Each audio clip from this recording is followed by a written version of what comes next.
Hello అన్న. Hello చెప్పండి. ఆంధ్రప్రదేశ్లో జగన్ గారి పరిపాలన ఎలా ఉంది? జగన్ గారి పరిపాలన మన ఎవరూ చెప్పనవసరం లేదు. ఆటోమేటిక్గా జరుగుతున్న పరిపాలన ప్రజలందరికీ తెలుసు.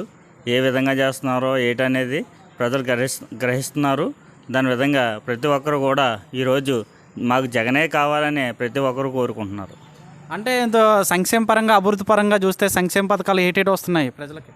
సంక్షేమ పథకాలు అనేవి మన ప్రపంచంలోనే ఏ ముఖ్యమంత్రి ఇవ్వలేని పథకాలు మన జగన్మోహన్ రెడ్డి గారు ఇస్తున్నారు.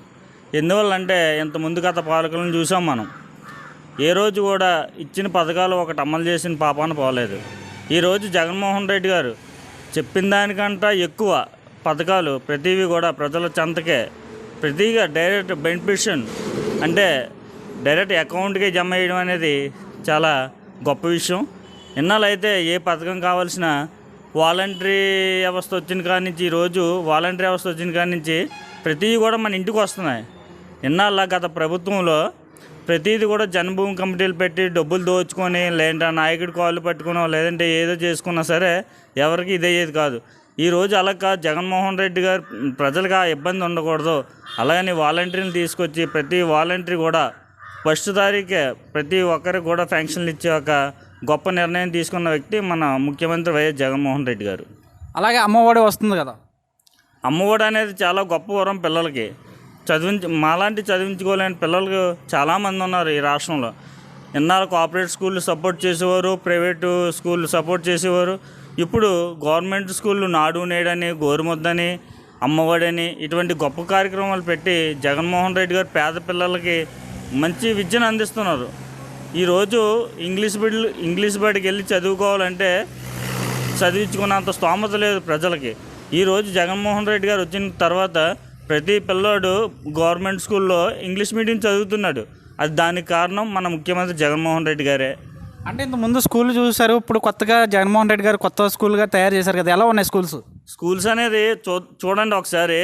నాడు నేడు కింద కొన్ని కోట్లతో ప్రతి ప్రైవేటు కాకుండా గవర్నమెంట్ స్కూల్ని డెవలప్ చేశారు.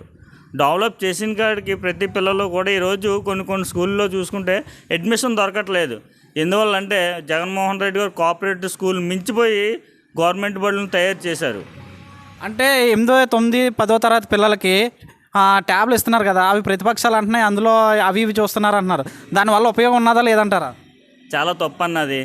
ప్రతిదీ జగన్మోహన్ రెడ్డి గారు ట్యాబ్లు ఇచ్చి చదివించేదానికి ఒక ఉదాహరణ చెప్తాను. ప్రతి పిల్లోడు ఇంగ్లీష్ నేర్చుకోవాలి. ప్రతిదీ మన స్కూల్లో టీచర్ చెప్పింది ఏది అర్థం కాకపోయినా ఆ పిల్లాడు మళ్ళీ ఇంటికి వెళ్ళి రిప్లై చేసుకొని అది కరెక్టా కాదనేది బైజూస్ అని ఒక యాప్ తీసుకొచ్చారు. అది చదువుకొని పిల్లలు ఎంతో విజ్ఞానవంతులు అవుతారని మన జగన్మోహన్ రెడ్డి గారు ప్రవేశపెట్టిన పథకం అది. దాన్ని ఎవరు కాదన్నందుకు లేదు, బాగోలేదన్నందుకు లేదు. అది రాసేదంతా పిచ్చి రాతలు రాస్తున్నారు.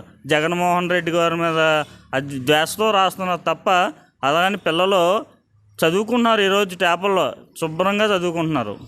ఇప్పుడు 2024 ఎలక్షన్లో అటు చంద్రబాబు నాయుడు, పవన్ కళ్యాణ్ ఒకవైపు, ఇటు జగన్మోహన్ రెడ్డి ఒకవైపు వస్తున్నారు. ఎలా ఉంటుంది? రాష్ట్రంలో ఆయన చెప్తున్నారు ఇప్పటికే అవసరమైతే కుటుంబాలు విడదీసి రాజకీయం చేసే పరిస్థితులు వస్తాయి. కానీ నేను ఒకటే చెప్తున్నాను, పైన భగవంతుని నమ్ముకున్నాను, కింద ఉన్న ప్రజలను నమ్ముకుంటున్నాను అనేది ఒక మాట చాలు. ప్రజలకి అర్థమైంది ఆల్రెడీ. ఎంతమంది కలిసి వచ్చినా సరే జగన్మోహన్ రెడ్డి గారిని ఏమీ చేయలేరు. ఓకే.